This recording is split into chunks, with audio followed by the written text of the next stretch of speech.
At this time, I would like to welcome our program chair, Ramesh Sambasivan, who's clearly lost a lot of sleep over the last few weeks putting together this amazing event. So let's please give him a warm welcome.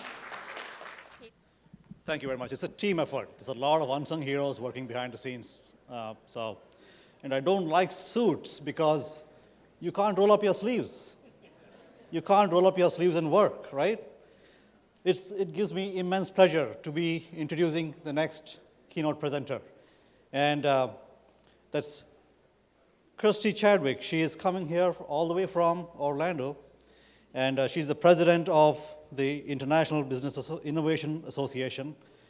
It's a global nonprofit of 2,100 global leaders of various incubators, accelerators, economic development agencies. So her work directly influences startup ecosystems. I have been trying to get Kirstie to come and speak in Tampa for quite a while. And I think 2 years I've been trying. Right, but I don't give up. So many of the speakers that you see here today, we have been in touch with them for about 2.5 years at least. And I didn't know until now why you were so busy. So this is what she sends me this morning. I'm going to read this. I said, I want some fun facts. Kirstie likes to go on crazy outdoor adventures to recharge her batteries. Like she went kayaking for 2 weeks in a remote part of Baja, Mexico, where she kayaked from beach to beach and camped on those beaches. Now we know why you're not returning my calls. Please join your hands and welcome Kirstie Chadwick.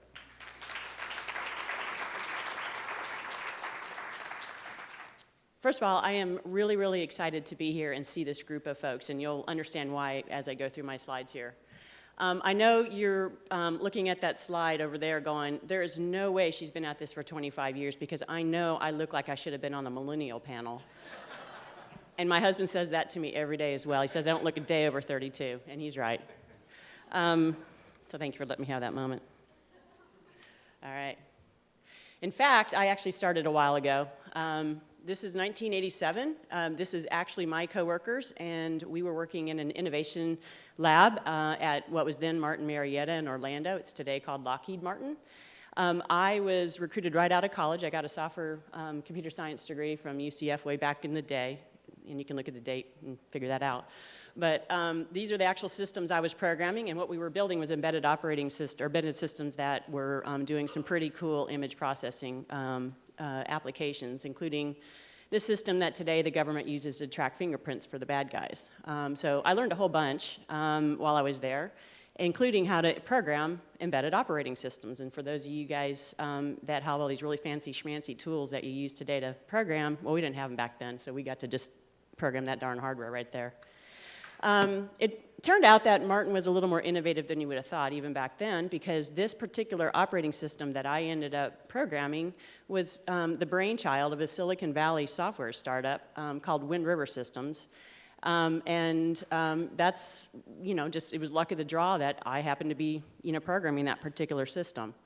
And so because of that particular lucky moment, I was miraculously plucked out of my world of Dilbert cubes at Martin Marietta, and I ended up in this really strange place called Silicon Valley. This was in 1990, and at this time I was about 24 years old. I had no idea what I was doing other than these guys that recruited me out looked like they were having tons of fun, and they told me I could travel all over the place. And so I did. The first place they sent me to was headquarters. I stayed in Florida my entire career, but I did have to spend an awful lot of time out there.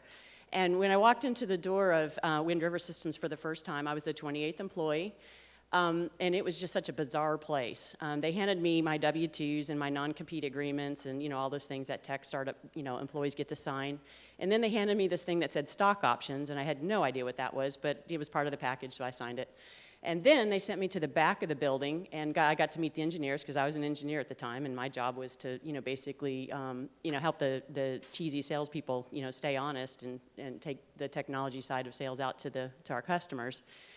These engineers were weird. I mean, they had long hair, they had guitar strings going on, they were smoking a little bit of you-know-what, and they had their dogs running around and their boa constrictors around their necks and whatnot. And I went, holy smokes, where am I? Turned out, though, those guys were smarter than crap, and they were really, really good at what they did. And I learned a ton from them, both as an engineer and as well as, my first foray into a startup. So so this is what it was like for me back then. This is actually me over there on the left, I guess to your left. That is my laptop, and we were building these systems on Unix, and so for those of you that are anywhere close to my age, you know that they didn't have Unix-based laptops in 1991. So that little baby right there was 102 pounds. It went 2 million miles with me around the globe selling embedded operating systems. And the weight limit at an airline at that time was 100 pounds, so if I took the wheels off the bottom, I could get it checked in. I'm totally serious. For the millennials in the crowd, that was my cell phone, and that was my GPS. So guess what? We did get along before we had smartphones back then. So all through the 90s, I made a career out of working the startup scene out in the Valley. It had its highs, it had its lows. That particular company that I just walked you through did go public, and so I did figure out what those stock options were about. It was a fun ride. By the time I left the company 4 years after I started, it had grown from 28 employees to about 150. It went from $2 million in revenue. They had just raised their first round of venture capital, which is why I got a job. They were at about 75 employees and doing about $150 million in revenue. Today, that company is a $500 million company, and it's owned by Intel. It's a wholly owned subsidiary of Intel, so it had a great ride. But I learned a ton along the way. So to the earlier comments, learn from your first one, and I most definitely did. I was very fortunate. The second one, Microtech, another Silicon Valley company, also in the embedded operating system space. That one was acquired by Mentor Graphics. Again, just having gone through an IPO and then an acquisition with Valley-based companies. The third one was actually a Florida-based company in Orlando, but it was funded by Silicon Valley money, which was extremely rare in 1997, and we'll talk about that in a minute. My point here, though, is for those of you that are at this for the first time, get ready for the ride, because this is about what it's going to look like, assuming you make a career out of this. I will tell you, it's a blast, and I wouldn't trade it for the world.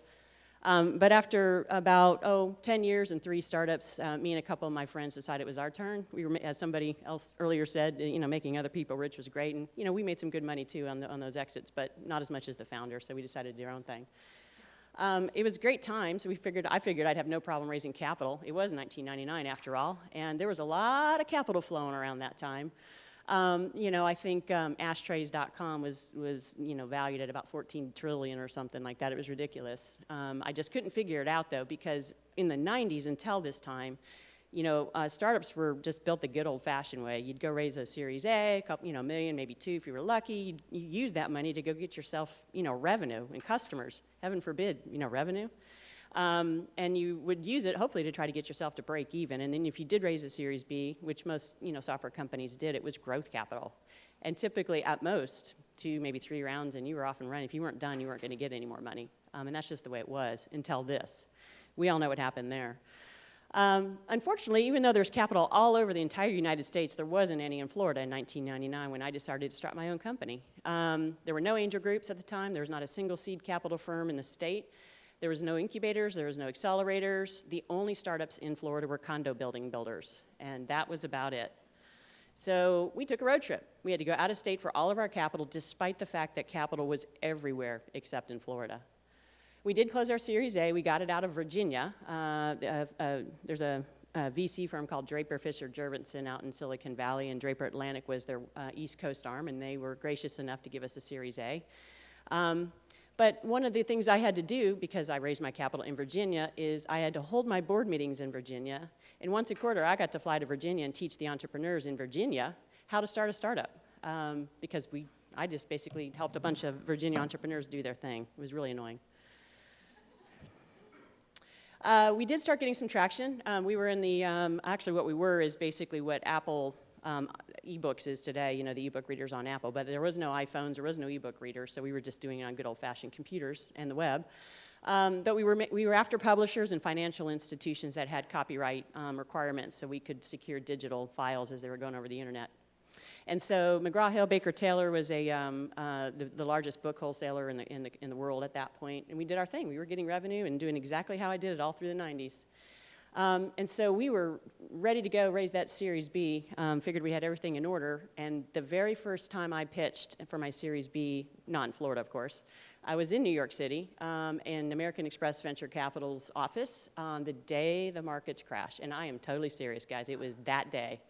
And my meeting was at 3:30 in the afternoon, and the partner I was supposed to meet with didn't show up on time, and the secretary came in, handed me a glass of water, and said, he'll be here about 4:45 after the markets close.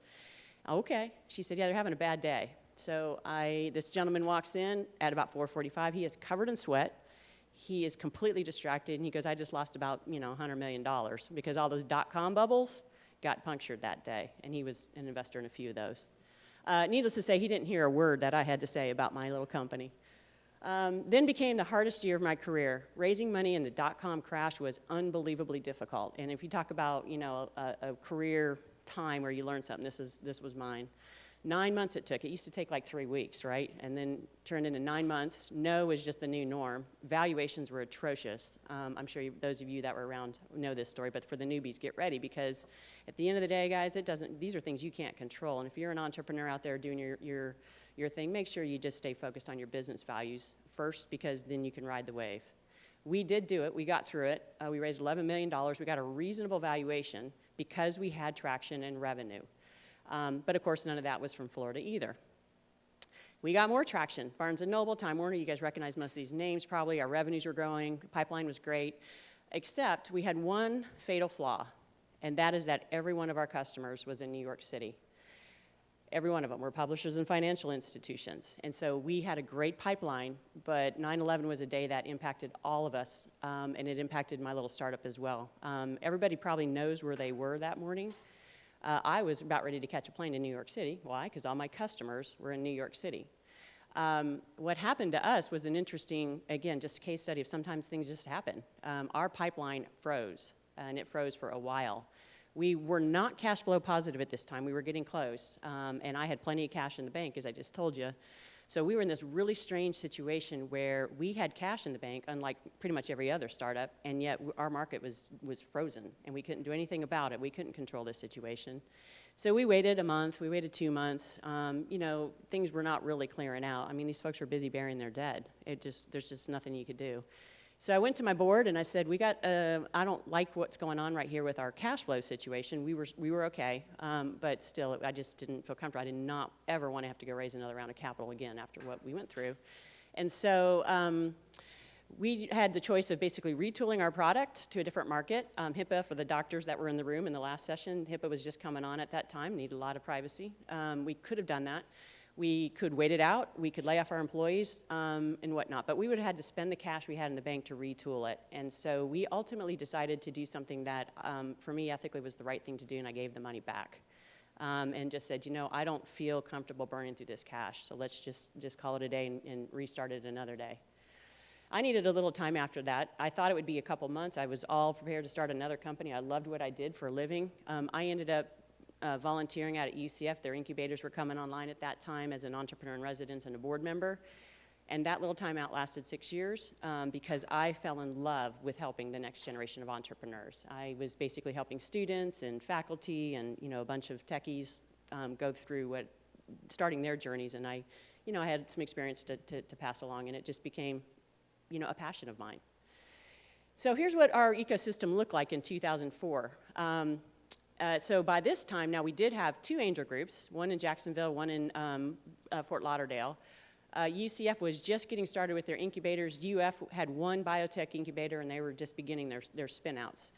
The rest of the universities had business degrees going on, but there wasn't a whole lot going on around entrepreneurship. 4 years later, things were getting slowly better. USF and the University of Miami kicked in.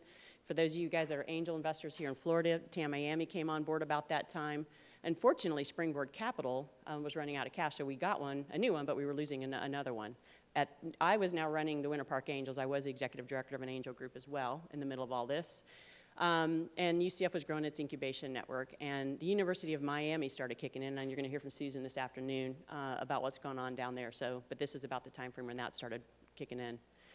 And then in 2010, Florida woke up, and here I am at this point, 20 years into this journey, and I'm going, whoa, this is cool.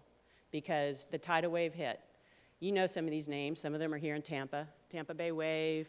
In Orlando, we've got a comparable thing called Canvas. Gazelle Labs kicked in for at least one cohort. A couple of other funds started kicking in, Million Cups and so forth and so on. I'm not going to read them all to you, but the bottom line is Florida came alive. And this wasn't just in Central Florida. This was all over the state. And for me, coming from the journey I came through, I was like, this is so awesome. And it was done by, I'd love to say that, my generation took care of this, but in fact, it took the millennials to kick in to get this done. By entrepreneurs, for entrepreneurs. These folks were awesome. They said, forget the traditional ecosystem. Let's get on with growing this thing. And they did, and they did it well. This happened in 4 years, all of this ecosystem. And the fact that you were sitting in this room and all of you are here today, I can only tell you how much it means to me personally after what the journey I took. So kudos to all of you for being here, and for the millennials that are starting their businesses. You go. We've come a long way, as you've gathered. We still have some challenges to overcome. I'd love to tell you that the capital gap is done. It's not. It's better. We've got some angel groups now. There is still a gap. If you are raising capital for the first time in Florida, and some of those, there's a couple folks here that I've seen this slide in my little mantra. Go raise your angel round. You're going to at most get around $500,000 here in Florida, and you better ride the wave through it, because the next time you're going to get capital is from a venture capitalist, and they're not going to look at you until you've got a couple million in revenue. Here in Florida, that's our reality. It's different in other parts of the country, but that's our reality. But we should still celebrate. We've come a long way. I think we're going to close that gap. I give it another 5 years, and I bet it's going to be a pretty humming place. And for me personally, I'm humbled to be an honorary cool kid. I will be 50 next week. I don't mind admitting my age. I love it. I'm having the time of my life, and I really, really appreciate the millennials letting me hang out with them. This is my cohort of the accelerator I was running in Orlando back in January before I started my new position, which now I get to work with entrepreneurs all around the globe doing just the same thing, so I love it. And with that, thank you for letting me share my story.